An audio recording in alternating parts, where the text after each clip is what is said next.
Denzel Washington segue cuidando das adaptações do August Wilson, e essa daqui tem fantasmas?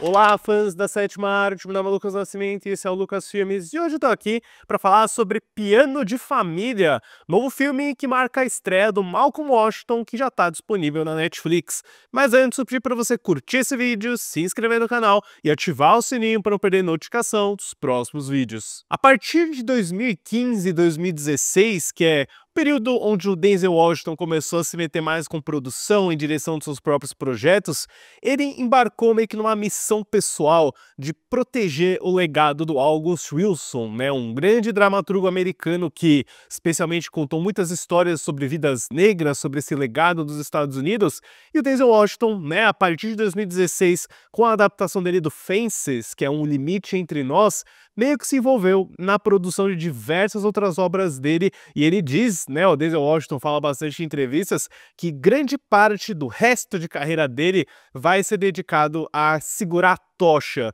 desse legado do Wilson, e ele já fez isso produzindo também o Ma Rainey's Black Bottom, que é a voz suprema do blues, com a Viola Davis e o Chadwick Boseman, e agora ele se dedica a esse Piano de Família, do qual ele também é produtor, mas a direção está com o Malcolm Washington, que é filho do Denzel, assim como John David Washington, que estrela esse filme, e também marca mais uma colaboração e uma adaptação do Wilson feita pela Netflix, que também cuidou da voz suprema do blues alguns anos atrás. É uma peça de 1987 que já foi levada aos palcos algumas vezes, e mais recentemente, em 2022, o próprio John David Washington, o Samuel L. Jackson e o Ray Fisher participaram de uma montagem que eu imagino deve ter sido ponto de inspiração para o Malcolm Washington adaptar e fazer a sua estreia como diretor. Então é um piano de família, é um negócio de família, o Denzel Washington está sempre ajudando e produzindo obras dos filhos dele, né, o que eu acho admirável da parte dele.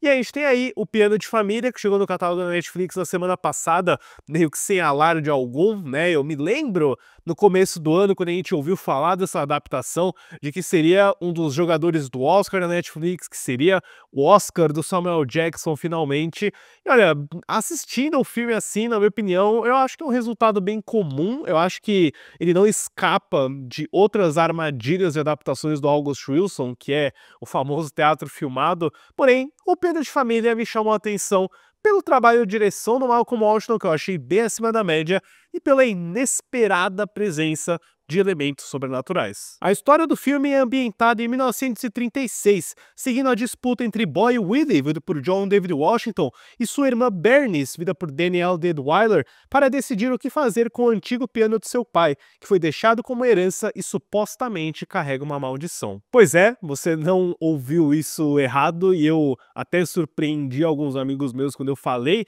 sobre essa presença de um elemento sobrenatural, mas o Piano de Família, né, ainda que seja uma história sobre essa discussão familiar, sobre o legado do passado, sobre questões de burocracia, de propriedade de terra, é meio que uma história de fantasma. É meio que uma história de fantasma, porque esse piano aí, né, de uma forma não só de alegoria para um passado racial problemático, para uma herança de escravidão, mas de uma forma literal também, porque a gente começa a ver que existe algum espírito preso àquele piano, e isso me surpreendeu bastante, porque nessa narrativa de 2 horas, que é bem pautada em diálogo, em troca de informação e uma condução que é essencialmente teatral, né? Grande parte da história se passa dentro da casa onde o tio desses 2 protagonistas, que é vivido por Samuel Jackson, tá meio que lá, sentado no sofá só, tentando manter a calma, tentando não se estressar com nada, e esse é um dos motivos pelo qual eu fiquei um pouco frustrado, porque eu achei que o Samuel Jackson ia ter um papel muito maior, muito mais expressivo do que ele tem aqui realmente,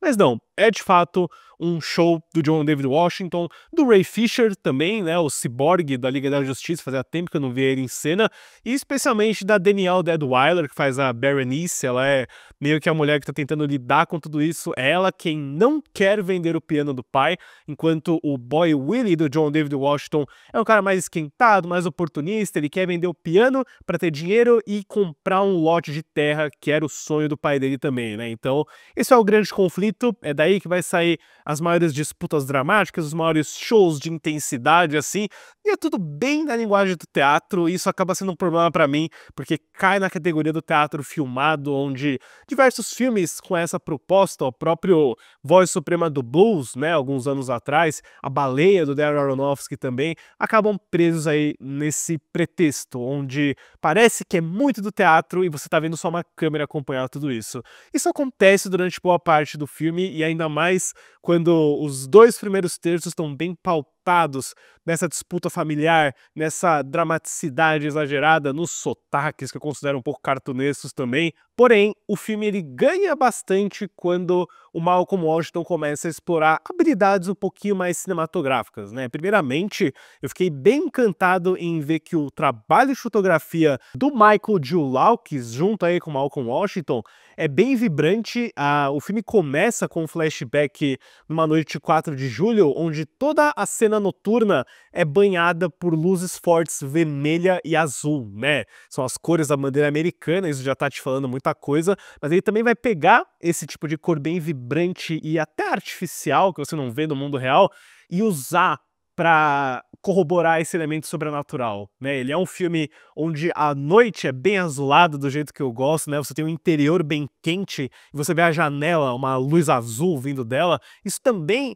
é uma herança do teatro, né? Aquele spot de luz azulado para representar a noite em produções teatrais. Tá bem usado aqui, eles criam um conceito muito interessante, porque toda vez que a gente tem uma aparição fantasmagórica, isso acontece logo no primeiro ato, então não é um spoiler, é com essa luz azul. Então tem um conceito de cinematografia que me surpreendeu bastante, que na minha opinião é mais forte do que aqueles que a gente viu no Limite Entre Nós e na Voz Suprema do Blues. Então acho que o Malcolm Washington tem uma visão interessante, eu adoraria ver ele dirigindo algo que não seja uma peça de teatro, para entender como que lidaria mais com a linguagem, com as decisões de câmera, porque quando a gente tem os diálogos e os embates em si, é tudo muito tradicional, é tudo focado em performance, mas ele realmente consegue ir fora da curva, quando esse elemento sobrenatural entra em cena. E é justamente no terceiro ato que o filme abraça completamente esse elemento sobrenatural. É uma alegoria aqui e ali, mas ele se torna algo inegável no final, né? Tem participações e imagens que eu certamente não esperaria ver numa adaptação de obra do August Wilson, mas que me surpreendeu muito positivamente. Eu acho que o filme fica até um pouquinho mais divertido na linguagem, na proposta e nas imagens dele também, né? Então, vale a pena ver até por esse terceiro ato. Esse terceiro ato é muito bom, ele é bem chocante até. Eu também diria que todo o elenco tá bem no geral, né? São performances bem exageradas, bem puxadas pro teatro mesmo. Eu acho que o John David Washington é muito carismático, eu gosto dele desde Infiltrado na Clã, do Tenet, do Malcolm e Marie. Mas acho que a grande surpresa mesmo, né, eu esperava mais o Samuel Jackson, não liguei tanto pro Ray Fisher, que na minha opinião tem um pouco de dificuldade com o sotaque aqui, mas o destaque é a Danielle Deadwyler. Ela é a personagem que tem mais camadas, que tem mais segredos também, assim, né, ela é mais durona e intensa durante boa parte do filme, mas ela tem até um arco bem surpreendente com o Ray Fisher, que eu até queria ver um pouquinho mais de resolução, fica meio que jogada num ponto do filme, mas a Deadwyler, pra mim, eu diria até que é a grande chance do filme de aparecer em alguma premiação, em alguma indicação ao Oscar, né? Imaginei que seria o Samuel Jackson, achei que seria finalmente a hora dele, e tá bem no filme, mas sabe, nada demais, ele é um personagem bem de segundo plano mesmo. Mas é isso, pessoal, Piano de Família é um filme com um bom elenco, uma execução que tá muito pautada na linguagem do teatro, mas se isso não é um problema pra você, se você gosta do trabalho do August Wilson, se você estuda esse tipo de adaptação pro cinema, pode ser que você tenha um entretenimento bem interessante. Na minha opinião, eu acho que o filme ganhou muito quando o aspecto sobrenatural, que eu absolutamente não estava esperando, tomou conta do filme e elevou o trabalho de todo mundo ali, principalmente do Malcolm Washington, que parece aí um diretor promissor. Pra Piano de Família, eu dou uma nota 6. Deixem nos comentários depois o que vocês acharam de Piano de Família, se vocês sabiam que esse filme estava chegando na Netflix, e também suas opiniões gerais aí sobre adaptações do August Wilson. Qual será a próxima que o Denzel Washington vai apadrinhar? Certo, pessoal? Obrigado pela visita e até a próxima sessão.